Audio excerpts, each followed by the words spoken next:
are live now, and welcome to another episode of Real Talk presented by Let's Talk America Radio. I am Shana Thornton, on-air host and executive producer, and welcome. We had a brief technical delay, but we are on now, full-fledged and energized to talk about women in leadership.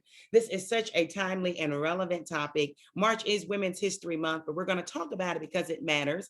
If you're watching us, male or female, you certainly have women in your life that I'm sure certainly are important and matter. And this virtual panel this morning really spans the country, if you will. We have someone on from California to Atlanta, Georgia. So it's going to be a great conversation. Get your questions ready, your feedback, because you are going to be motivated and inspired by this amazing panel with me. What a great honor that I have. Now, you know, we have a tradition here on Real Talk where I can read the resumes and CVs. I could do that, but that would bore you. It's much more intriguing for our exclusive guests to really share their journey, 2 minutes or less, that really makes them who they are, that makes them unique, that brings them to the point today that it continues to really inspire all of us on so many levels. I'm going to start with our dear friend that is on the West Coast, the one and only board certified psychiatrist, Dr. Carol Lieberman. Dr. Lieberman, you're a friend of our program. When we were considering and vetting guests, you were top of the list due to all of the contributions you've made, certainly in the field of psychiatry, and you continue to inspire us on so many different areas of mental and emotional health. Share with us briefly what got you to this point. I mean, when you think of psychiatry and helping individuals really become the complete person they need to be, what motivated you to be there? And you're muted, Dr. Lieberman, you're muted. Okay, sorry. When I was 8 years old, I read a book about the first woman doctor in America, Elizabeth Blackwell. And so I decided I wanted to, she was helping people in a clinic and it seemed great and very a giving life, a fulfilling life. And I decided I wanted to be a doctor. Then when I was a teenager, I read Freud's interpretation of dreams. And I totally connected with that and decided that's the kind of doctor I want to be, a psychiatrist. And from then, I was born and bred in New York City. And it was a long road, but going to medical school in Belgium and then psychiatry training at NYU Bellevue, and I've training actually ultimately one of my biggest dreams fulfilled, training with Anna Freud in London, and so anyhow, and all through that. My dream was to ultimately not just be a psychiatrist who sees patients in her office, but to be able to reach out and help more people than that, to help the world. And so that is what I do. I use radio and television and internet and any books and any speaking engagements, any kind of way to reach more people at a time, because I feel like I was fortunate in getting a lot of incredible education in psychiatry and from the New York Psychoanalytic Institute, a whole bunch of different teachers. And so I have a lot to share, and I use these ways to share it with more people, because we are in deep trouble. and really, it's people, if people get insights into things, they're able to fix their troubles. So true, and that's true for both male and female and children. So thank you. It's going to be a great conversation as we speak with you about the emotions that come in leadership for all individuals, but we're focusing on women today. Thank you for being with us. The one and only Carisha Moore is with us as well. Carisha, I know you lead an amazing nonprofit. You have experience in other areas as well. What got you to the point of being the great Carisha Moore that I know you to be? Thank you, Shana, first of all, for having me today. For me, I have always been interested in helping youth, and I once heard Oprah say that when we talk about purpose in our lives, we can kind of look back and see a thread running through our lives. And I've always tutored and worked with youth, even throughout college.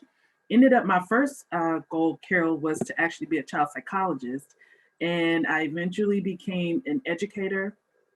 And I realized then just the disparity in education when you talk about resources based on zip code.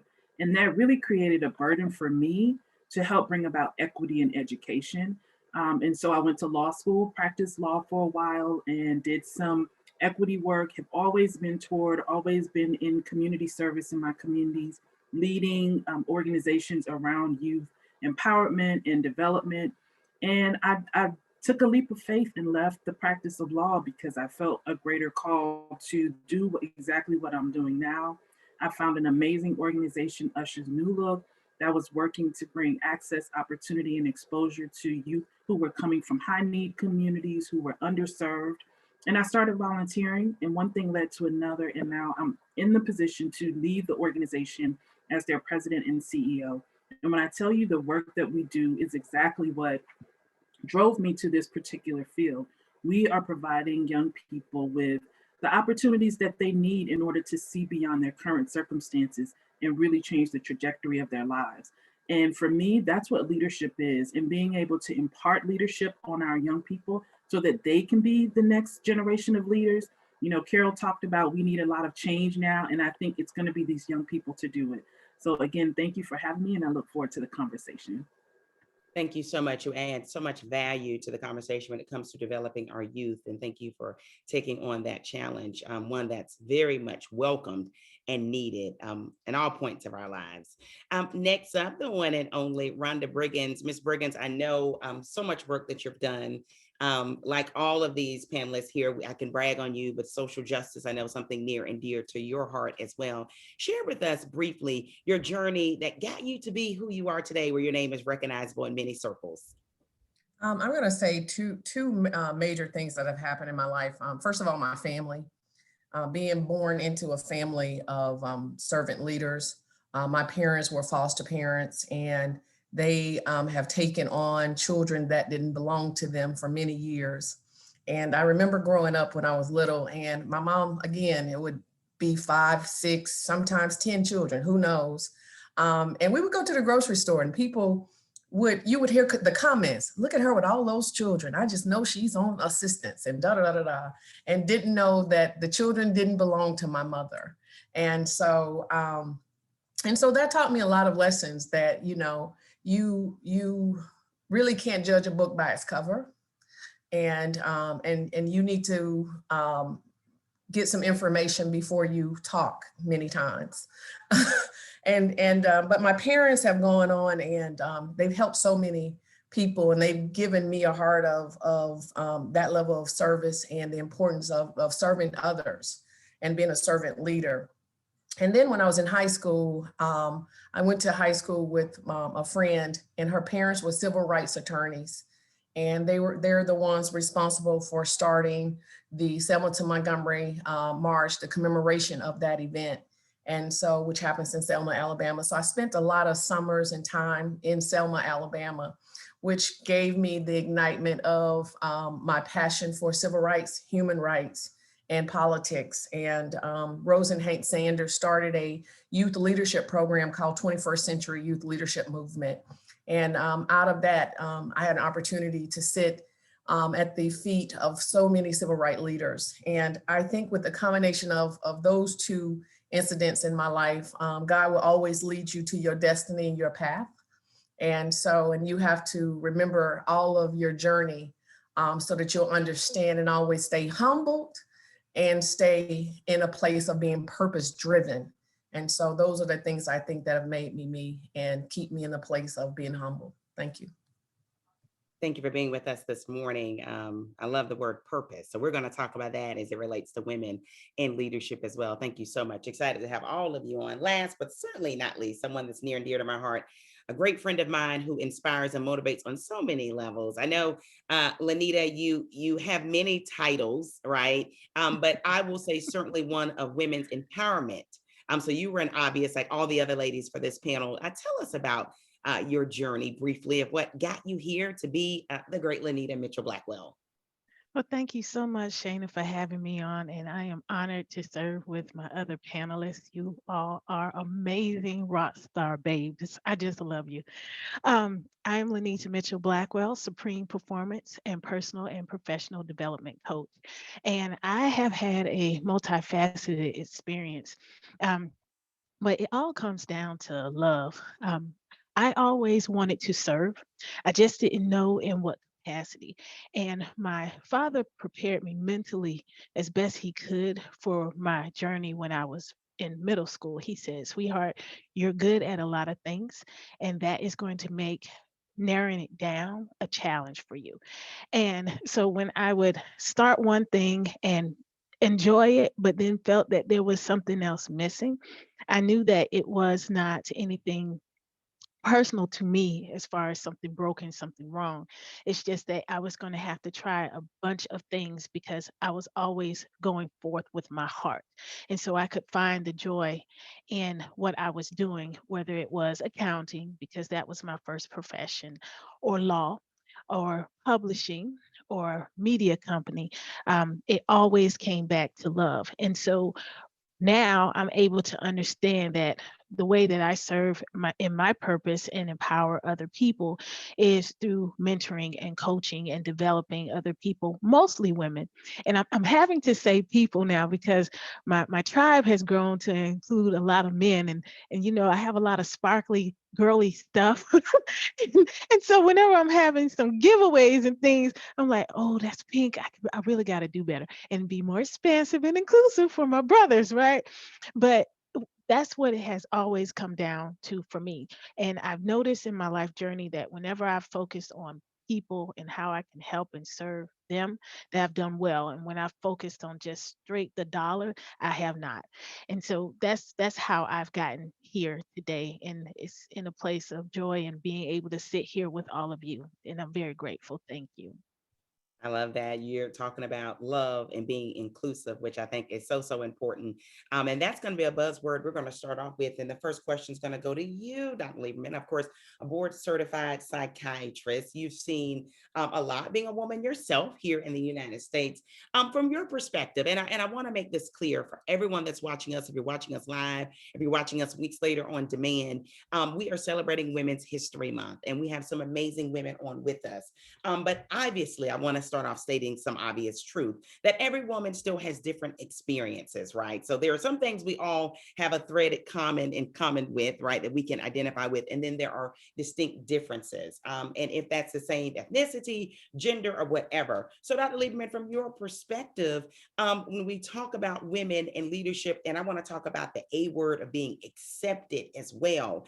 Have you seen progress in that? Have you seen an evolution in women being more accepted or received in a positive manner in leadership roles? Yes. There certainly is a large movement. There has been for a number of years that seems to be growing in terms of women demanding leadership roles. Some of it, I think, has backfired, though, to some degree, to be honest here. It's not all. First of all, in my own career, I have not found that it was women who helped me along the way. I think that is one of the things that we do to each other, not everybody, obviously, but there's a disservice in that there is a lot of competitiveness, jealousy, and women aren't always very helpful to each other on the way up. And that comes from the Oedipal triangle. It comes from the fact that when we're little kids, it's normal for little girls to be fighting with mommy, so to speak, for their daddy's love, and vice versa. Same thing for little boys. So we are sort of programmed psychologically to have this sense of competition for the prize, and so there's that, and which we should and could fix. And yes, there is progress in that realm, but there's still a problem. What else? Then there are some women who come, or groups of women who come out a little too. Now I know I'm going to be very controversial with all of this, so you can all jump in and attack me, but this is how I see it.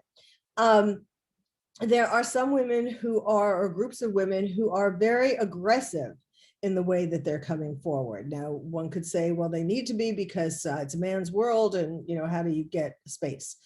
But for example, I'm talking about feminist women who are are very aggressive about getting more than equality or equity or whatever, more than their share, but dominating. Same thing with the Me Too movement. Not to say, of course, that there are not women who get sexually harassed and raped and so on, just like men sexually harassed, but there's a kind of aggressiveness that movement brought on, and there has been a backlash to all of that. So I think that we need to keep making progress to have more women as leaders, but I think we need to do it in a less aggressive kind of way, or a less, what's the word? It's more than aggressive. It's like where you come in, punching like a boxer kind of thing. And so those are some of the things, some of the problems that I find. I think women would get a lot further if we address some of these problems, especially with really helping each other.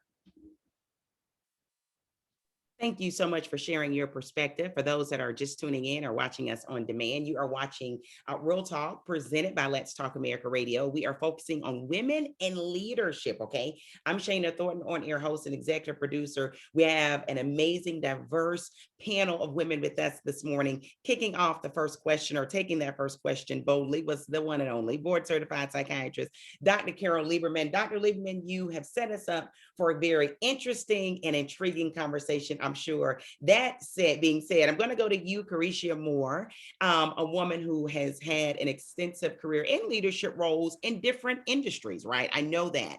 Dr. Lieberman hit on several factors, and if you could be as transparent as possible for those that are watching us of different generations as well. She first started off with her perspective of sharing that she often found in her career, and she was not, saying everybody, but she was saying that she was often helped not necessarily by women all the time. Often she's saying there was perhaps some tension. I don't want to misquote you, Dr. Levine, but I think I'm saying it properly, saying there was some jealousy and envy there. One, have you found that to be the case? And if not, if you have not found that to be the case, can you speak on perhaps other women like Dr. Lieberman? Because Real Talk for Real People, she's not the first woman I've heard say that, right? I think we all on this panel can agree. That doesn't mean that we're necessarily agreeing with everything that was saying, or that everything each of us will say. But I have heard other women say that. Is that a true assessment, Carisha, from your perspective? I don't want to just specifically say that it's just women, because I think you find it in both genders. One, I can say that I've heard women say, as far as sponsors and mentors, they have found that it was men that helped them to get to the next level. That is absolutely true. In fact, we just co-hosted a Clubhouse talk on Wednesday, a colleague and dear friend of mine on Sisterhood Collective, about sponsorship and mentorship. And that was sort of a resounding theme, that men were helping them. But you have to stop and think why. Right? Men are typically in these higher positions. Just over the last 2 months, we're celebrating sort of the first Black CEOs in Fortune 500 companies in all the history. And so we are starting to break through in that way. We have our first woman VP in the White House. And so historically, white men, have sort of dominated in various industries.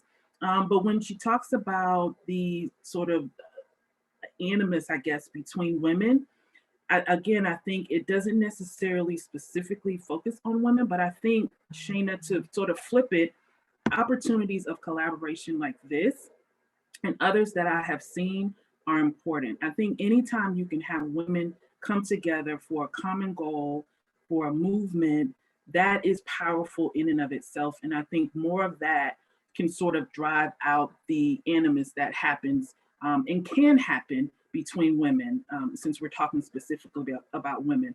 But I'd also like to say that I think that instead of women waiting for opportunities for leadership, I find now that we are creating more opportunities for leadership. You find a lot more women entrepreneurs. I mean, we have several right here on this panel, right, that are creating their own opportunities, which I think is important as well. So I just want to leave it at that I agree to a certain extent, but I think there are opportunities to change that narrative. And I think we have been doing that. Thank you so much for your response. Very relevant. You are watching Real Talk presented by Let's Talk America Radio. We are asking that you give your feedback and questions in our live thread. Okay, we want to hear what you have to say. Ms. Briggins, I'm going to throw another tough dynamic that Dr. Lieberman put out. She said women, and she used the word aggressive. She didn't say all women were, but she was saying that perhaps there were some women that are pursuing women's issues, women's rights, advocacy. And she was saying that there can be the aggression that comes with it that necessarily, and I don't want to misquote you again, Dr. Lieberman, but maybe sometimes we could get further if there is a different approach. Obviously, we're all women with different individual personalities and different journeys we've all had, all great and worthy and worth listening to in our own right. Absolutely. Everyone should be heard and seen. I happen to believe that personally and professionally. But what do you take when people saying, she's not the first to say it? I've heard it all my life when people have described certain female leaders or women who were pursuing certain paths.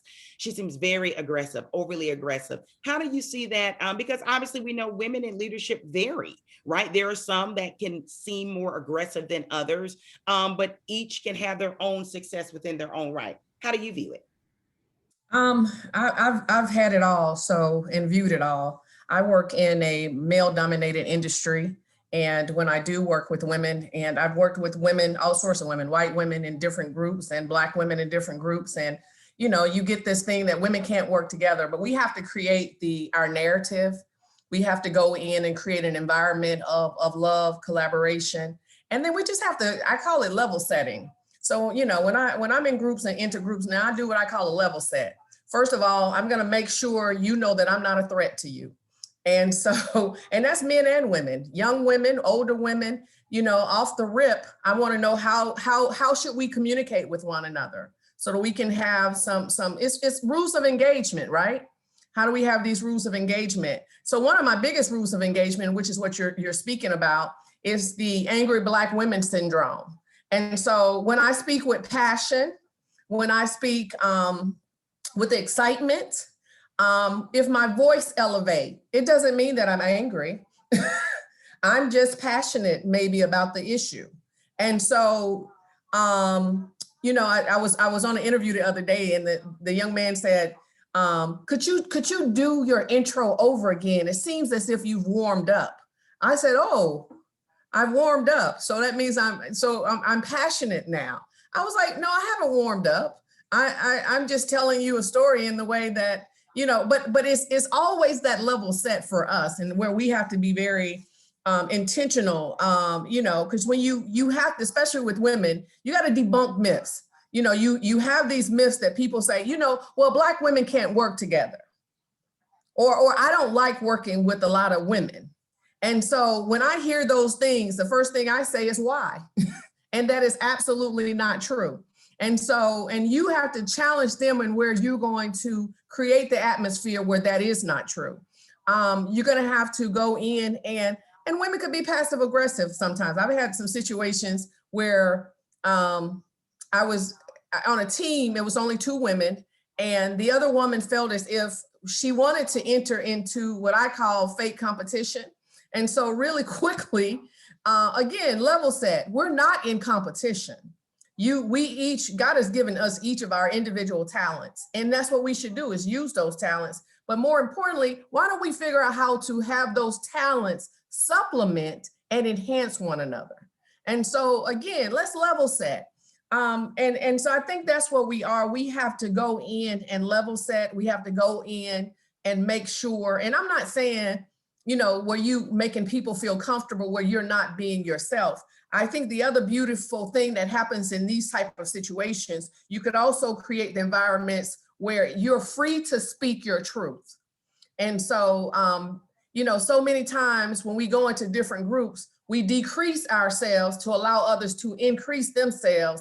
And you are then cheating not only yourself, but also that other person. Because you should always come to the table with your full 100% self and not be embarrassed, ashamed, or caution about who you are, because it's those testimonies of who we are, which is why you started that first question of how we got there, because the testimony will drive the purpose in the future.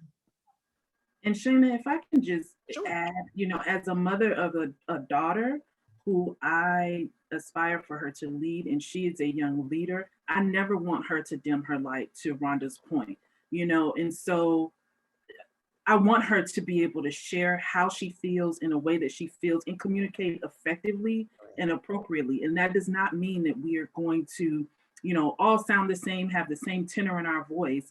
And so I want her to appreciate that. And I think as an organization, working with an organization with young people, I want to impress upon them that same thing. You lead in a way that feels comfortable for you, and it's going to look different for everyone. Correct. And we can't buy into the narrative that women are supposed to be a specific way, Yeah. because like you said, we are all different and we lead differently and have different stories Absolutely. about. And I So think that's so key. Thank you, Ms. Briggins. And thank you also, Ms. Moore, for sharing that, and Dr. Lieberman for sharing your truth and being transparent about your feelings and emotions as well. And that's so true.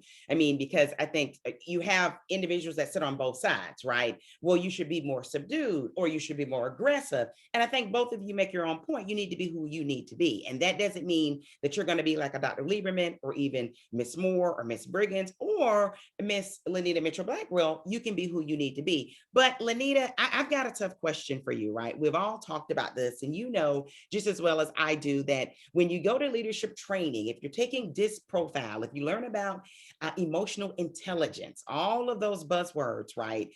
It will often say the smart leaders, the successful leaders, the effective leaders are those that can read a room. And although they're not coming out and saying it, someone that's setting a lot of leadership training classes, you almost get the impression that it's you're adapting to your environment. And there are many advocates that will say that's who becomes the CEOs of companies. That's who end up building the dynasties and the empires, because they're paying attention to the environment and the market and industry trends. And I certainly encourage, being a mother myself to children, what Ms. Briggins and Ms. Moore saying about being you, being yourself. But traditional leadership models will paint a picture of saying, yeah, that's true, but to make the money to pay for the rent and the house note and the cars, you need to adjust to some degree. I want you to take that on, because you've worked with so many different women and you've built them in leadership programs. And I know that I've seen the results that you've done. But is there a right way or a wrong way to be it? I mean, we can be ourselves, but if we're going to be productive, and let's be real, to some degree, when I say be productive, the American culture and society means, are you going to make money to be able to take care of your family? Okay, so take that on. I know that's tough, but you can take tough questions. Well, thank you. I appreciate that. So I think we have to begin with the end in mind here, right? And so when we're talking about success, we have to start with what success looks like for us, because it's not just a dollar amount. I always tell my leaders that if all you wanted to do was make a lot of money, you would have gone off and been a stockbroker and gone about your day. Life is so much more than that dollar. We also want to have value and and time to do the things that we enjoy. I can say that because when I first started with my law firm, I was focused 100% on the money. And I did well, but I got very, very ill because I was internalizing a lot of the stressors and the anxiety that comes with trying to model other people's behavior and what they say success is. And so a standard of perfection that will never be, because that's what perfection is, living up to someone else's standard. And I developed stage 4 endometriosis, which led to a number of very complicated surgeries that I still have some side effects from. And I now focus on excellence. And excellence is my standard on what success and love and a wonderful life looks like. The way that I was able to do this and the way I train people to do it is to embrace your feminine energy. If a person wanted to hire someone else, they would do that. They are hiring you and asking you to be in this space because there is a certain amount of energy and love and wonderfulness that is coming from you that they want. They don't want a mini me. They don't want a cutout or a prototype of somebody else. They really do want you.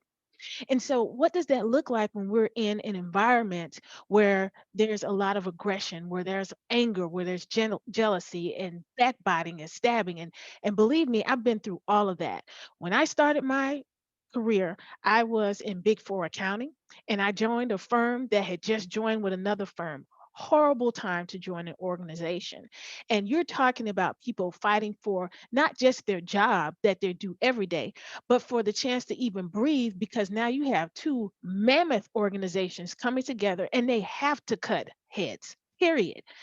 And so I learned very early on that I would have to have champions that looked like me, who did not look like me, who put on their skirt like me, and who put on pants instead.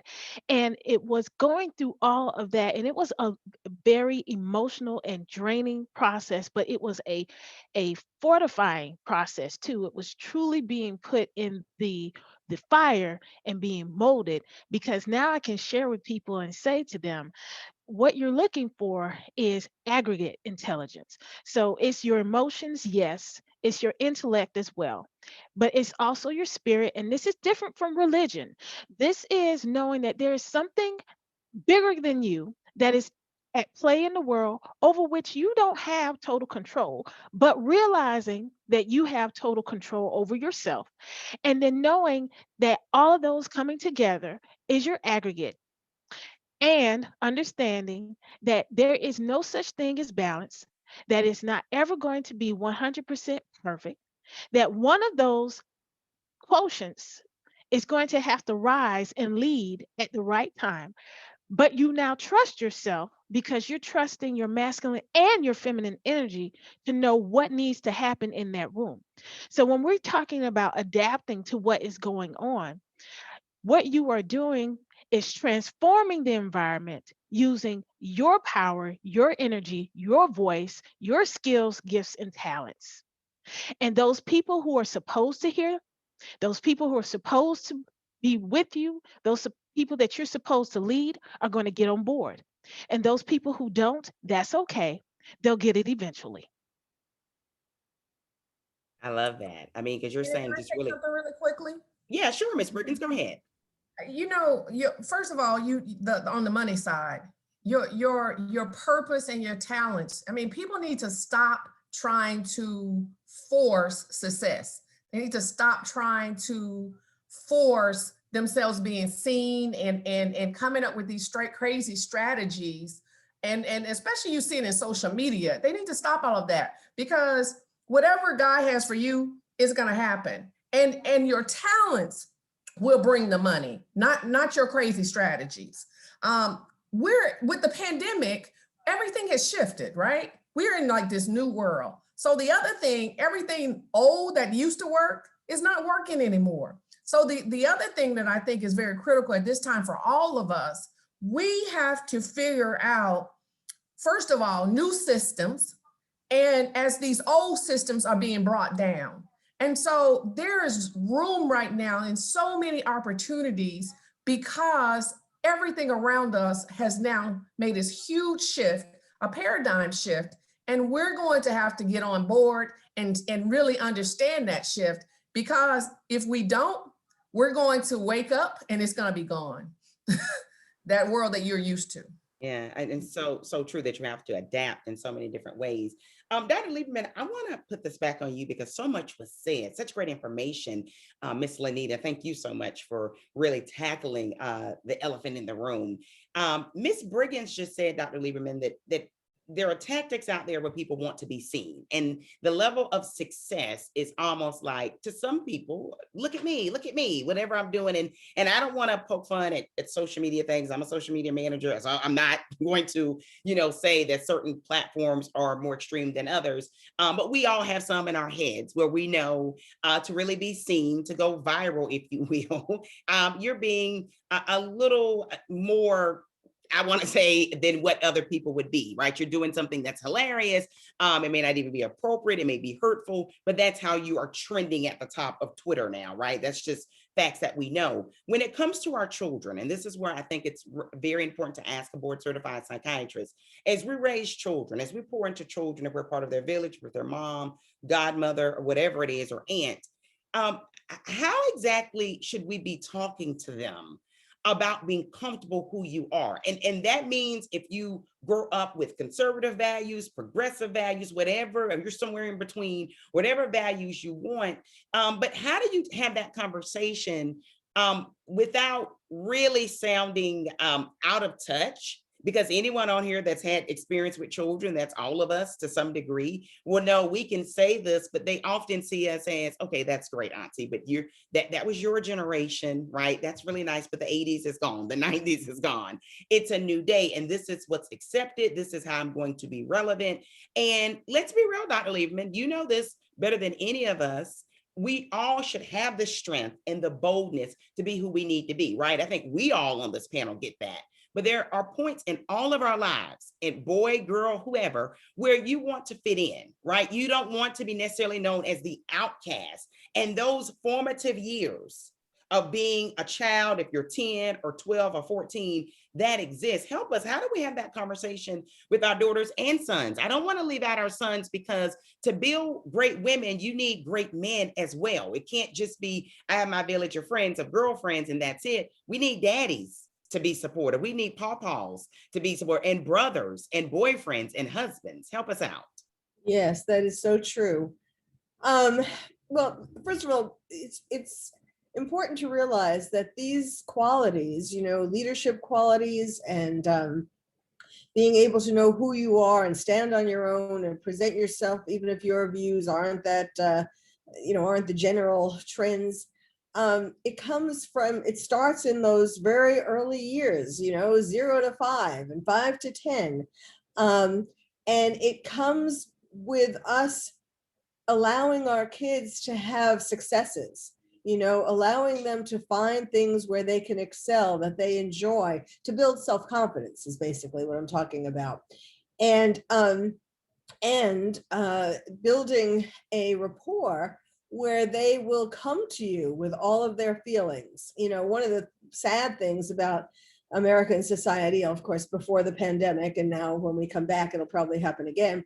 The family dinner time has been lost over the years. And that was the key time when parents should be talking to kids about their day. And that's the time to give those mini lessons, your friend broke up with you because of such and such, or what can you do? Or should you run for, class president, or why yes and why no? And giving them the courage to do that. I remember when I ran for something in grade school, and my mother sitting down with me, and we created a song that I got people to sing at an auditorium. So those kinds of things, like being helpful and encouraging, kids to step out of their comfort zone and be there to support them if they do have failures. But the key is realizing that these are not wasted years. Oh, they don't know what's going on, and we don't really have to get into talking about all the details in the world. And it's not true. You do. And the more that you talk about these things and build up their resilience and confidence, the more whatever of course, education is super important, but the more and religion is important, as far whatever religion you are, building up a spiritual, or at least spirituality, as someone said, at least building up that sense, so that then they go out into the world with more confidence. And I think it's that C word of confidence, however we pour into them. Caricia Moore, you're a mom of both a boy and a girl, right? And I know that you have done a lot of work and a lot of research in trying to build children of all areas, right? Of different interests as well. And that comes from the amazing group that you work with as well, the nonprofit that you lead. And she used the C word of confidence. But how exactly is that done? As a mom who knows firsthand, right? We can say things, we try to encourage them, but as I know, just as well as it is for women on this panel and other women and men as well, you build them up, and then there's something that happens in the real world, right? That's in the classroom, or they go out with a friend somewhere and something seems to be zapped out of them. How do we stay the course as individuals who are truly interested, invested in building these confident human beings that, to a large degree, let's be real, need to be resilient in the world that we live in, which often, and I'm going to quote a lot of people who I respect, it's a tough world. So how do you build that up? It's celebrating young people as they are, and not making them feel like they have to fit a particular mold. If you come from this family, this is how we are. If you come from this neighborhood, this is how we are. If you come from this ethnicity, this is what we do. We're all individuals. And I think it is truly celebrating those individual talents, personalities that young people have. I think about Issa Rae, Awkward Black Girl, right? Or, the environmental movement, where you see a lot more young Black folks supporting that. It's celebrating their individual gifts and interests and what it is that sparks them. When I think about my young children, 16 and 11, it's not imposing what I believe should happen, because like Rhonda said, the world is changing, right? Things are changing. They think differently about the world. Yes, it's sharing my experiences. Yes, it's imparting upon them values that I know to be true, that I hope that they hold on to. But it's also letting them to kind of giving them the independence in the space to assess what's going on based upon their own personalities. And I think it's celebrating who they are. The other thing, Shayna, is being careful about the environments that we set for them, making sure that if something doesn't feel right, or if your young people that are in your life are in a space that does not celebrate who they are, or you see that it's tearing them down, or it's starting to dim the light on the inside of them, don't be afraid to step up and advocate for them, because that's what us adults are here to do, to advocate for our young people. So making sure that we are putting them in a space where they need to be. I had to do that with this pandemic. My daughter, who is a very much sort of walks to the beat of her own drum, free thinker, all of these things, started Montessori school, and she was in public school this last year, which was a great experience. But starting out virtually this school year, I could see that light dimming in her, that love for learning that she has. That was not the way to get to her. And if I had kept her in that space for this entire year, I'm not sure who I would have right now in March 2021. So we made the very difficult decision, which I know everybody cannot do, but it was a sacrifice to pull her out and homeschool her for this year, which I tell you, I keep looking back on it, and it was the best decision that we could have made. And so sometimes it's taking those bold choices and being confident as the adults to make the decision without having to check with the whole world about it, but doing what we think is best for our young people. So I think celebrating them and making sure that they're in an environment where they can grow, thrive, and feel confident in who they are, and not have to feel like they have to acquiesce or assimilate into what they think is being accepted. A great point. And I think you bring up the buzzword again of confidence. And you're right. I think sometimes even as parents or guardians or those who care about children, you almost want to check in from your girlfriend that maybe teaches, or, you certainly want dad to, certainly that's a family decision, or you maybe want grandma or pawpaw. But you're saying as the parents of those kids, those guardians who have that the supervision and are tasked to take care of these kids, mom and dad, you have to have some confidence, because after all, as much as pawpaw and Grammy love the kids, your children best, and you have to have the confidence in that.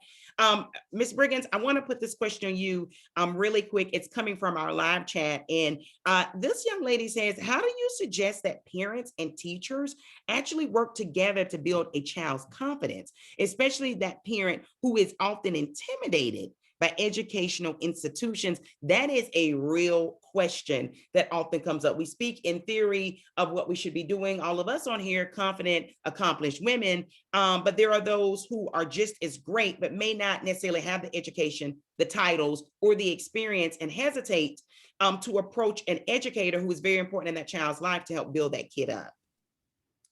Well, as a parent, you have to do that. So I don't necessarily know. I have a law degree, but I can't help my child with his homework. He has a tutorer. I mean, school, when we went to school, and school now is totally different, right? Their approach to math is much different. And it's just a different world. So it's been so many times where I'm like, oh, that makes no sense. Just do this, and this. And he's like, no, You're absolutely incorrect, Mom. So I've learned really early that no, I cannot do the homework.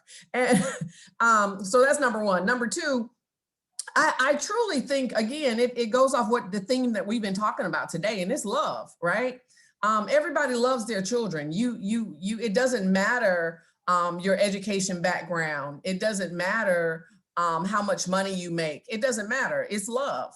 And you have to enter these school systems and enter these relationships with teachers and everyone, knowing that it's a partnership, you know? At the beginning of every school year, and my son's like, you are so embarrassing. I go buy stuff for everybody, the janitors, the people in the lunchroom, the people who's gonna be outside doing traffic, everyone. I buy gifts from everyone in the school that's gonna touch my child's life. And I put a note in there and the note says, we are partners.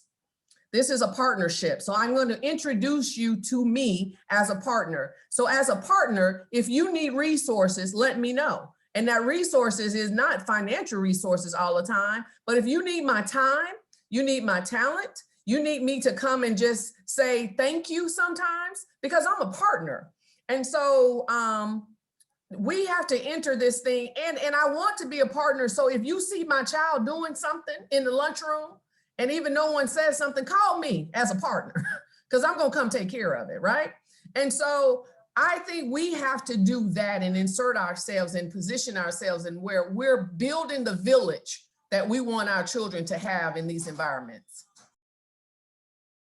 Thank you so much. And there was feedback from the young lady that asked that. She said, you're correct. You took the words right out of my mouth. Educated parents too are struggling, right? That needs to be acknowledged. And so there is definitely a bridge with the schools that needs to happen. And thank you so much. And some people were laughing, found some of your your response in a happy, great way of humorous. I've got a question for you, Lanita, and we've got several echoes of this. And I want you to tackle this. Real Talk for Real People. You're watching Let's Talk America Radio. We're highlighting Women in Leadership 2021.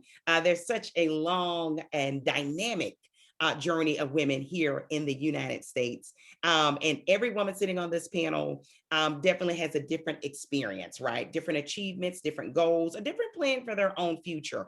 I think one thing that needs to come out of this conversation with this diverse panel is that there's no set course that you need to do. You don't need to just be like Dr. Lieberman, and that will get you to be the acclaimed board certified psychiatrist, right? And I think she would agree to that as well. Carisha Moore is not saying, hey, you do this, you do that, and you be just like me, your cookie cutter formula will work, right? Because, right, the world needs more Shaynas and Carishas and Lanitas and Dr. Lieberman and Rhonda Briggins.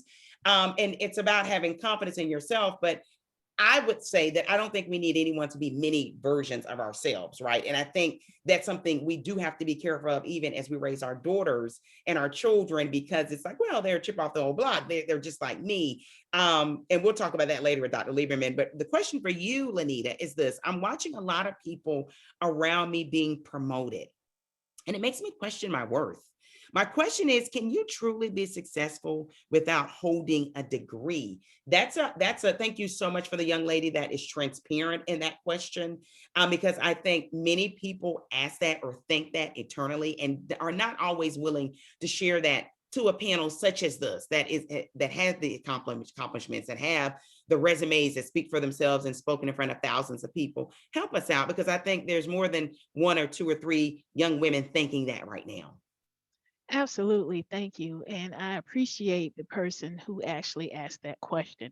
In my first book, Leading Through Living, a guide for women seeking growth through leadership, I specifically addressed the fact that when I was coming up through corporate America, there were not a whole lot of opportunities within the organization for me to move, even though I had everything that I was supposed to have as far as education and experience, or I would not have been there, right?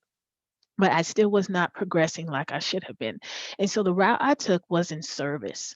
I got very involved in my community. I started off with my alumni association, Go FAMU, and then it progressed from there with the 100 Black Women, and then founding the Jewel Jackson McCabe Emerging Leaders Institute. And then came the successes with my speaking and publishing books. And all those experiences, I'm not naive. I do understand that there were and are some doors that are open to me based on the fact that I have alphabet soup after my name. I got that. But the thing that keeps me in the room is not the resume. It's the fact that I now have the experiences and the empathy and compassion and the leadership experience that will allow me to stay there. And then that came from all these experiences that had nothing to do with my degree, because I am an accountant that doesn't do accounting. I'm a lawyer that has a law degree, but I'm not here speaking on that with you today. Today, we're talking about the essential, I won't call them soft skills, but the essential and tangible skills that are developed with the day to day living that comes every day. So I would say to her, if she wants to become successful, first, she has to decide and define what that looks like for her. Is it having more time to spend with her family? Is it having enough money she can go to the store, buy what she wants, and just go home? Is it knowing that she leaves a lasting legacy that is worthy of the generations to come? That when they hear her name, they'll say, "That's my grandma." Whatever that is for her, she has to lay that down first. And then she has to walk in it. And if the opportunities are not there in the organization she's working in right now, then I'm not telling her to quit her job. I'm saying that there are so many organizations that need her strength, need her talents and natural abilities and gifts, and to get busy in them. Just start, just pick one, and it'll come naturally and flow from there.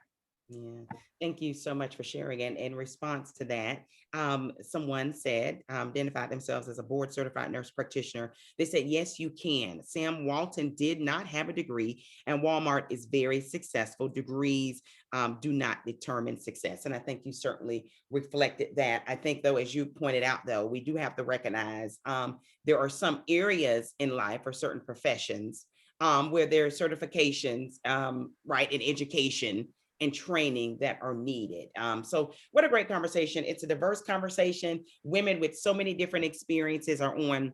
I want to talk to you, Dr. Lieberman, about something that seems to be very common. And I think I've sat on boards and I've been in rooms where, they're saying, oh, I'm a confident woman. I've got this, I've got that going. I've got the experience. You've got that problem. Talk to me. I'm your go-to person.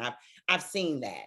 And then I've gotten to know some of these women and men, right? It's certainly just not something that falls on women. And when you get to know people personally, right, there's a joy in that, but you get to see the vulnerabilities, right? You get to see some of the weaknesses, and we all have weaknesses if we want to acknowledge it or not. But one of the things I see that keeps coming up is sometimes the C word of confidence, right? Because I'm like, but you walk bold, you have the experience, you have the degrees. And then when you get to know them, and obviously I won't name these individuals and some I care about dearly, but the confidence is not quite what I thought it would be. And you have worked with many, many, many people of different backgrounds as a board certified psychiatrist. The confidence factor, I guess I want to say, how come it seems one way when people are on a show, when they're on a stage, and then behind closed doors, I don't want to say the tears of a clown in terms of Smokey Robinson, but it doesn't seem to match up. And when I say that, we all know sometimes when we can see a career thriving, we can see what the made up version thriving, but the private life is not that. If it's through relationships or how they even value themselves, how come? Yes, that is true. How come? Well, for one reason, it's a lot of times people who are coming from a background where they either didn't get enough love, or they were disadvantaged in some way, or just personally they felt left out. They were picked last on the team. Whatever their childhood traumas or issues were, sometimes that is what propels people to reach for these big heights and to get to these places where they are respected and idolized and so on. But underneath there is still this sort of vulnerability. And even though they might do their job really well, and they might, have a lot of accomplishments and so on, there is still that feeling. But so it's a double-edged sword, because if they didn't have those things, they wouldn't necessarily have been propelled to work so hard to get to the point that they got to. And this is for all kinds of careers. I mean, from actors and actresses to just anybody at all levels. And so, yes, that's, you sort of could scratch the surface. I mean, they let people who get close to them see this less confident part. It's so true. And I think you're right. It crosses all industries and all areas. Someone with us watching us live said, sometimes it's easier being someone else than yourself. And that is difficult for me to read, but I think there are more people that believe that, Dr. Lieberman, than not, right? Is it sort of, if I emulate this person of confidence, this person that's on Instagram or TikTok and that has it going on, that it's somehow, even, I want to say idolizing, but is there an emotional instability that's coming with that? I'm no psychiatrist, you are, but I mean, I'm not saying that daydreaming is wrong, because obviously to some degree, all people do, especially the young. But if you have made up an identity in a sense that's not really you, is there a danger in that? Absolutely. I mean, this is one of the really dangerous things that are influencing kids, TikTok and influencers, I mean, you need to be your own influencer. I think as far as getting back to the degree issue and so on, you need to feel that you are successful for what it was that you dreamed of being when you were a child. Now, that isn't to say, that we can all be prima ballerinas, for example, even though we might have wanted to be one when we were 5. But reasonable, given the talents that we have, we need to follow that inner dream. A lot of times I see people, let's say, especially now with the pandemic, people who have been fired or people who have lost their business and they think, what am I going to do now? I say to go back to what it was that little child inside them wanted to do, because if they don't fulfill or try to fulfill in some way those dreams, they're never going to be happy, even if they make a ton of money and they have all kinds of degrees. I don't think you need a degree to fulfill this dream. Everybody has different. You could dream to be a fireman, all kinds of different dreams, but it has to do with the satisfaction of fulfilling that dream. That's so true. And I think Miss Lanita Mitchell-Blackwell spoke about that. What defined happiness, right? Define the endpoint, because for some people it's different things. Carisha, I've got a question for you as we begin to wrap up this great, lively conversation that has really just sparked so many different thoughts in my head. You work with youth of different backgrounds.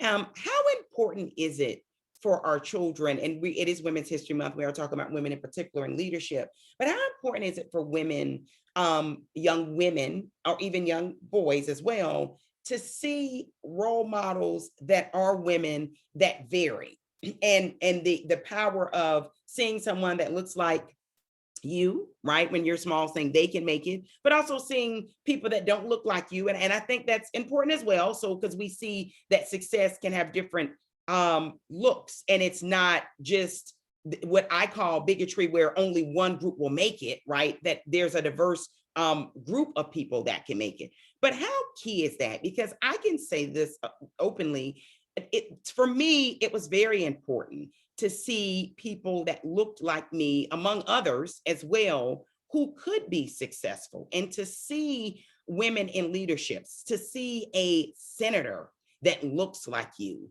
to see a teacher or an attorney or physician looks like you. It almost makes it relatable of saying, so that's real, right? Because when Dr. Lieberman spoke of the ballerina being a princess, and there are people that dream that when they're young, but if you don't see someone that looks like a Carisha, a Lanita, or Dr. Lieberman, how do you necessarily know it's real? You see the men, right? Well, I know men can be psychiatrists, men can be attorneys, men can run amazing nonprofits, but I don't know if that's really relatable for me. Is that still a relevant or timely conversation in 2021?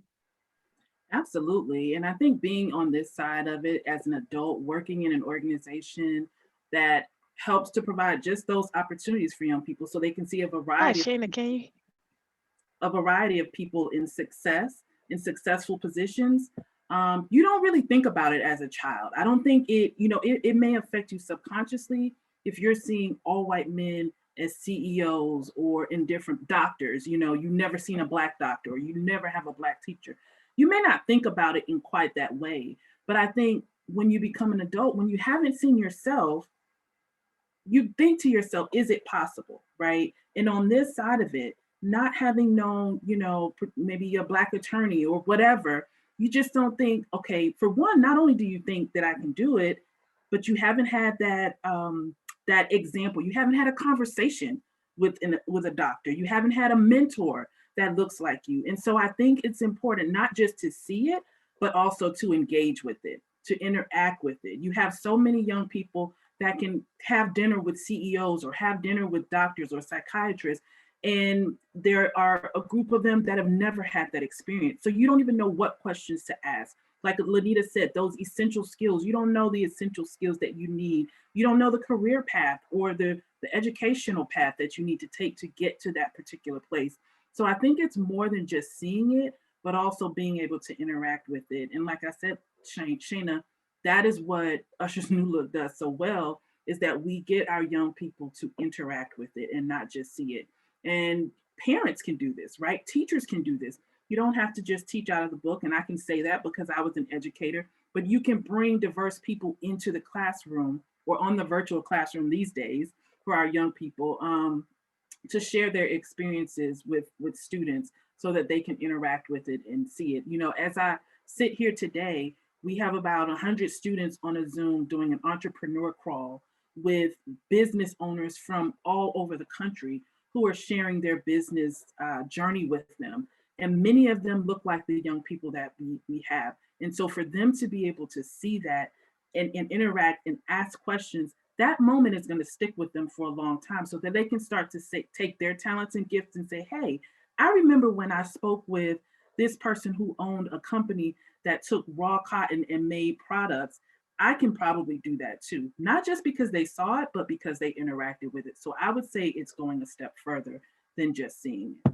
Oh, so true. What a great point. I want to piggyback as we end our questions for this great virtual panel presented by Let's Talk America Radio, Women in Leadership. If you are watching us on demand, or if you've caught the live feed, what an intriguing conversation that really just taps into so many different angles of what it takes to be a woman in leadership here in 2021. Lanita, Carisha spoke about seeing people that look like you, even if as a child you don't process it as saying, well, that didn't bother me, I didn't see it as that, but as you get an adult, you think back and there's a confidence in that. I happen to know that you had great examples, right, of successful professional individuals in your life. But there are children, boys and girls of different zip codes out there, of different ethnicity groups out there that don't necessarily have the opportunities you had growing up, right? We have to acknowledge that. And I think there's a power in being truthful about it and never having to apologize about the home life we came from. But also, I think to me, it's about being empathetic and being able to relate to people that sometimes doors are closed or not as easily accessible as it may have been for others.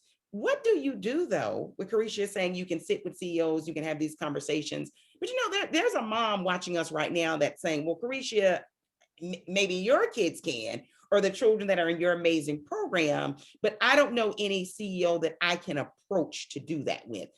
Lanita, help us out. How do we relate to that mom or dad that this? I mean, if they have a degree or not, if they have a job or 3 or 4 jobs, we all can agree, and Ms. Briggins said this, we love our kids, and we all can agree we want our kids to be better off than we were, right? And I'm not just talking financially, I'm talking spiritually, I'm talking emotionally, we're talking about even in terms of physical health. We want to, but how do you get there if there's no blueprint, or if I don't have the phone number to the CEO or the entrepreneur down the street? How do we make that work so we can continue to produce Dr. Lieberman's, attorneys like you, great nonprofit leaders like Carisha, and so on?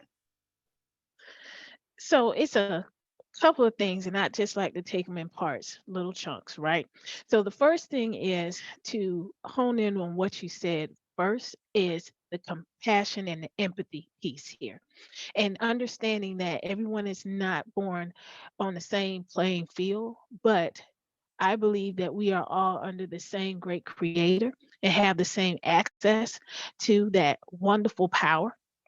And we have to ask for what we want, and then we have to walk as if we're going to get it. So that's the first thing, is setting forth the intention, right? So your heart has to be right. The second thing is putting yourself in places where you know you're going to be uncomfortable. um in my daughter in elementary school, I remember going to open house one year, and there was a mother there who had she was wearing a red dress, and she had the body for it, so no hate. She was looking great, okay?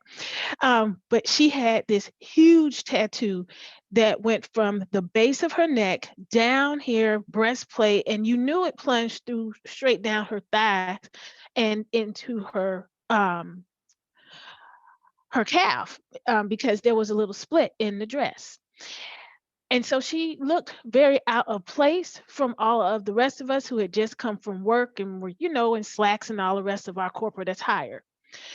But she did not allow the fact that she clearly had a different life before she was mommy to stop her from being the best advocate she could be for her child. And that little boy was a top performer. I remember going to lunch one day with Angelica and sitting across from him and two other little boys. And I came home and I told my husband, I said, well, I had lunch today with Malcolm, Martin, and Reverend Lowry, because they were, I mean, those little guys, they held themselves up and they were questioning me like they were little adults. Like, who are you, sitting next to my friend Angelica? We've not seen you before. And these are little tykes. They were like 8 or 9 years old. But knowing that mother said, I know that I don't have the connections, but if I'm going to get them for my kid, I'm going to have to place him somewhere where he can. So that's the second thing, being willing to be in spaces where you're clearly uncomfortable. Because even though I befriended her, there were a lot of parents that were giving her the stank face. Y'all know that, right? But that did not stop her in the least. And then the third thing is that passion that we're willing to put forth for our child, we have to be willing to put it forth for ourselves, because that mom, as aggressive and as forceful as she was willing to be for her child, she probably was not willing to do that same thing for herself out of fear. There are so many people who have had their dreams crushed, who have had things happen, and no matter how hard they have tried, they have not worked out, and they are this close to giving up. And this is the last thing. We have to come and rally around them as community.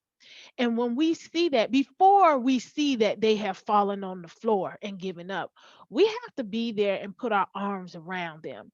Dr. Lieberman, when you first started talking about how hard and catty that we can be with one another, I was specifically remembering an instance of working under another female attorney, and she was a driver. And I remembered finally getting the letter that would allow me to be able to get out and start my own thing, because she was so rough. And, to be a professional, I went in and just told her, hey, I got this other opportunity, blah, blah, blah. And I was really expecting it to be hard. And do you know what she said to me as I was leaving? I am so happy for you and I love you. I could have, man, I thought I was just going to be just like, carry me out. That really, I was done, because she had been so hard on me for so long. I didn't know she cared anything about me. Less known could even mouth love to me. But for some people, that is their love language. And so the fact that she was being tough, she wanted my best, and that's what she knew. That's how she was taught, how she was trained. And so that goes back to, we have to do things that make us shine and that put forth the best part of us, as opposed to mimicking what other people do, because that behavior was toxic, but that's all she knew to do. I think, wow, I mean, you said a lot there, and I do want Dr. Lieberman to take that on. But I think you said something that I think does need to be addressed. You said that's her love language to a large degree. That's what she knew love to be. And I think, and I'm such a big person on compassion, because we all come from different journeys. We all come from different backgrounds. We had different fathers, we had different mothers. And to some degree, and no one knows that better than a psychiatrist, to some degree, we take on how we're raised. We do. Now, either we process it and say, I'm going to reject it and do a different course, or we take it on without even realizing it, right? I've interviewed enough psychologists and psychiatrists to know that often when people sit in their chair or sit on a couch, the same things they're doing to their children were done to them. And they would say, that made me feel horrible, but yet somehow they were doing and repeating that behavior to their own child. So we know change is not easy. We know dealing with childhood trauma may not be as easy as well. Dr. Lieberman, she brought up a good point. It's how that sounds like a powerhouse of an attorney knew how to address people. It was her only way of being a little rough, of driving, not realizing what she was doing to Miss Lanita or other females or males in that firm. Perhaps she may not have realized that maybe she was draining and exhausting them. How do you address that? Yes, that's true. But what I was talking about originally was a little bit different, in that I was talking about not so much being harsh or competitive on your own, but more like women being competitive with each other. And, I should, in full transparency, I should say, I mean, if there are people watching this who know anything about me, they would say, what? She's saying women shouldn't be aggressive, which isn't exactly what I was saying, but she is the most aggressive woman I know. So, I mean, one of the things I do is I'm a forensic psychiatrist. And so I'm an expert witness in court cases, and I'm like called a shark and all kinds of other names that people don't tell me. So I'm not saying that we shouldn't go for things and be aggressive in a way to get where we want to go. I was just saying more about groups and also just about like not trying to get there by stepping on other people. Thank you. And to the point that Miss Lanita just pointed out about the love language, this powerhouse attorney, successful in her own right, and she was a driver that sounds like, Lanita, I don't want to misquote you, but maybe she was too much. I mean, she exhausted those that worked for her, right? Is that true? It was, but there was also a meanness about her as well. Some of the emails that she sent, like immediately after she would send them, she would send an email right afterward, just because, in corporate, they send an email to you and everybody else plus the plants. And so after she would send the mean email, she would send one just to you saying, hey, I know that was harsh and I'm really sorry. But you're not sorry, because you sent that and you knew what kind of response that was going to get. But that was part of the behavior, that was part of the culture. And that's why I'm saying it is very important that we stop trying to emulate what other people are doing, thinking that that is success. You know that it's not. If you're constantly being mean to your people and they're looking for exit strategies every single day, that's why they're online, right? Or escapism, that's why they're spending all this time on social media, then something has to change. And the change has to begin with us. Yeah. Great point. Dr. Lieberman, take that on for us as we begin to wrap up. I mean, Lanita saying there was a meanness to it. And I'm no psychiatrist or psychologist, but I am a little confused, Lanita. She'd be mean, but then she'd send you a separate one that she copied no one on and saying, I know that was mean, I'm sorry. But I guess, and this is me saying this, not being trained as a therapist whatsoever, but Dr. Lieberman, how sorry or apologetic are you if you keep repeating the behavior? Make medical sense of this. Well, a lot of lawyers are like that, really, because that's what they fight in the courtroom, and they take it over to their whole staff and all that. Not to excuse her, really, but it's just kind of their way of being. But Another thing is we have to be careful about how emails, I get into this, and I'm sure I would imagine maybe some of you do too, that we write things, especially things we're passionate about, we write things in an email, and then we realize afterwards, or maybe even sometimes when we're doing it, is this person going to take this in a really harsh way, or are they going to misinterpret it? Or especially on text, that's even worse. But like, we have to be careful about, we have to reread things and be careful and think about, is this person going to really understand what I'm trying to say here, beyond the facts? Are they going to understand how I'm feeling about these things? And that's such a good point. And I think I saw a quote recently that said, real maturity in any woman or man is being able to really check yourself. Right. I mean, because there are times, even if you're a compassionate, kind person overall, that doesn't mean that you don't have bad moments or bad days when you're reacting in a way that's just not something you're happy or proud of.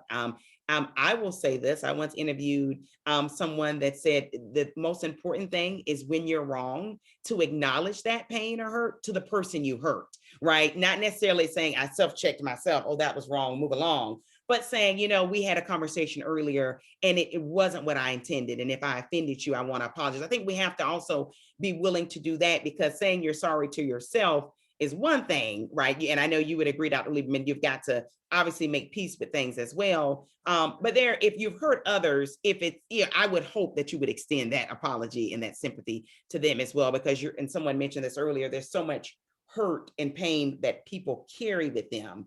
And often if we're adding to that, and we may be not conscious of that, right? I'm not knowing you're having a bad day or you're in a bad moment or you're dealing with trauma from your childhood, or maybe a teacher or even a mom that watered down your abilities. And I'm saying something that's almost triggering it, right? And you're reacting in a way that's like, whoa, that's not me, because that's built up trauma. And I'm not a psychiatrist and I don't play one on TV. Right. You're right. I do not. Carisha, as we wrap up, we're on the end now. Thank you for everyone that watched us live. We appreciate the feedback. Thank you as well. You're exchanging information in the thread as well. If you had one nugget that you would tell a Carisha at 10 years old, and you're the Carisha of today, you have to expose your age to us, but you think back to where you were at 10 years old, what would you tell that young lady when it comes to just being who she needs to be? If it's anything with empowerment or confidence, what would it be? For me, I was thinking about that, Shana. And first of all, thanks again for having me. It has been a blast having this conversation with Dr. Lieberman and Ms. Briggins and Lanita, my dear friend, who I've not seen since this pandemic. Lord have mercy. See her now. Look, there she is. I know. We were chatting, saying we wanted to give each other a hug, and certainly you, Shana, as well.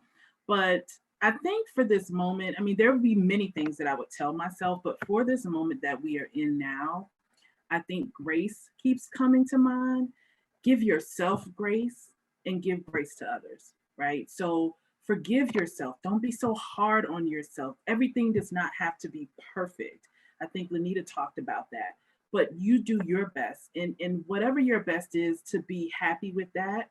And then looking at other people, we just spent the last 10, 15 minutes talking about how other people behave and how it can impact us. I think looking at other people and giving them grace, because we don't know not just their childhood traumas, but we don't know what they're going home to. We don't know what they left home from, right? And the environment that they are in. And so that's not to say to continue to subject yourself to that. No, you do have to get out when an environment is impacting you, or you find that you're not in a space that really brings out the best in you, or where you're just quite simply not happy. But I think still being able to extend grace. And when we look at the dynamic of women working together, when we look at the condition of our world, I think extending a lot more grace to folks, but also keeping humanity in mind is so important. Not only is it important just as people, but to bring it back to also the topic of this conversation, it is one of the most essential skills that a leader has to have. Leading with grace and remembering that people are people, not just numbers, not just sales, not just clients, but they are people. Thank you. Thank you so much, Carisha Moore. That is so powerful. And I say this in open transparency as a person of faith. if we want to be forgiven for our things, we also, I think, have to have an open heart to be able to do that as well with others, even if it's just for peace of mind. So thank you so much. Such a great conversation. What you added was so key. Thank you again. Lanita, go back a few years, 10 years old, Lanita Mitchell. What would you tell that young lady who I'm sure is bright eyed and hopeful for the future, or wherever she was? What would you want her to know? So that was 35 years ago on Monday for me. I'll be 45 on Monday. Happy birthday. Thank you. This is a great way to spend my weekend. So thank you. And I remember what I was like in fifth grade. It was very transformational for me because my parents had divorced and I was in a new neighborhood, a new home, and a new school. And I was one of the few African American children there. And for most of my classes, I was the only in my class. And I felt such a sense of out of placeness. And I remember thinking to myself, is this ever going to end? And I remember feeling this warmth saying, yes, yes, it is. Just hang in there. And then I started to really reach out and to look beyond the fact that we had so many differences. And I looked at the similarities, the number of kids who were like me, who had two homes instead of being products of divorce. I looked at the kids who had aspirations and ambitions to be rich because, at that point in life, you were like, I'm going to have a 5-story house. That was a big deal then, and I'm gonna have a Lamborghini and Ferrari, and I can look back at that child and I can smile because God has fulfilled everything that I asked for to be included in a panel like this with wonderful women as yourselves, where I'm supported and I'm loved, to have all the education and opportunities for more that I want, but realize that my value and self-worth do not come from that, to be able to be a good example for not just my daughter, but her friends. And when they need something, to know that she can either support them or she knows to come to us so that we can help as well. And so when I look at all of those things, and I can tell that little 10-year-old girl that you are part of that. You were a pivotal part of who we are today. And I'm so very grateful and proud of you for being who you were so that we can be who we are today. I love that. Who we are today. And for anybody watching that has contact with kids, your own kids or grandkids, it deals today, right? It's not, Yes. hey, whatever we're not pouring in you, you'll make the most of it and you'll be great and you'll be confident. And that doesn't mean you can't have a lot of things happening for you, but it certainly helps the process, right, Dr. Lieberman, Yes. to have that love and that village there. And even if the village is two people, right? The village doesn't always have to be 20 aunts or mom's friends. It can be two people. Maybe that's a mom and dad that's really there for you, or whoever. Dr. Lieberman, you know the medical side of it, but you're a human. You're a real person too, right? We often forget that when we talk about medical experts and psychiatry in particular. But what would you tell a 10-year-old version of yourself, Dr. Lieberman, when it comes to just being who you need to be that brought you to this very moment in time?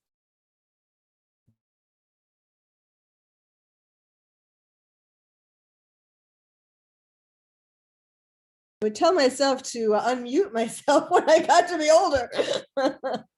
I would tell myself to calm down. I was always, filled with all kinds of aspirations. I was an only child. And so it was kind of lonely in a sense. I mean, I had to figure these things. I mean, my parents were wonderful and my grandparents, everything, but I felt like I had to figure these things out for myself. And I had so much, I remember lying on the grass and looking up at the clouds and sort of dreaming about things that I wanted in my future life, and think it's all seemed so far away, and it all seemed so hard to get to, and it was. And it was. But I think I would tell myself to calm down and just kind of have faith, have more faith that these things will unfold, whether it's because that's what God wants or the universe wants, or because you're going to be working your tush off or whatever. Just kind of believe in yourself more, that you will be able to make these things happen. Wow, what a great point to make that. And everybody's different where you are, but I think each of you do describe and represent some young woman somewhere, right? And we know that. And whatever we can pour into them, we want to do it. I would encourage you, if you watch this live, do share it with someone, tag someone, let them listen to it, because it was an empowering conversation. I'll end, if I could look back at my 10-year-old self, I would simply say, what I believe today: never stop learning. Never stop learning. That will take you places you'd never imagine. And I don't care if you're 40 years old or if you're 70 years old or 90 years old, never stop learning, because it will expose you to things that you've just never imagined.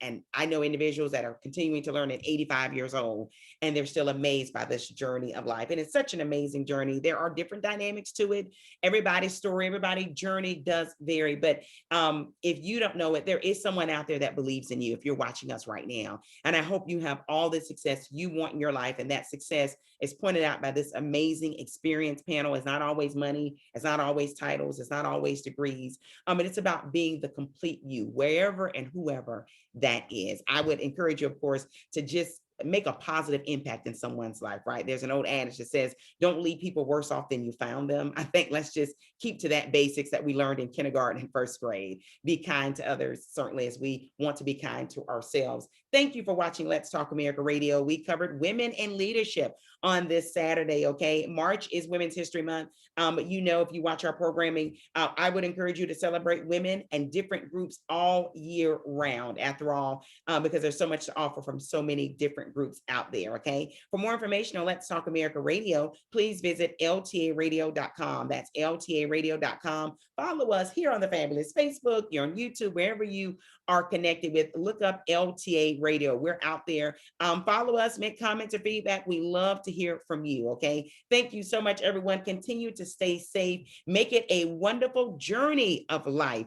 To Dr. Carol Lieberman, thank you. Thank you. To Rhonda Briggins, thank you. Thank you. She's left us right now. Carisha Moore, thank you. Thank you. To Lanita Mitchell Blackwell, thank you. Thank you. Ladies, you really made this conversation so worthwhile, eye-opening. I continue to learn. That's why we recruit the best and the brightest on this program, so we can all be encouraged and learn a little bit day by day. Thank you so much, ladies. You were awesome, okay? Thank you. Stay amazing. Stay tuned in. More broadcasting coming your way.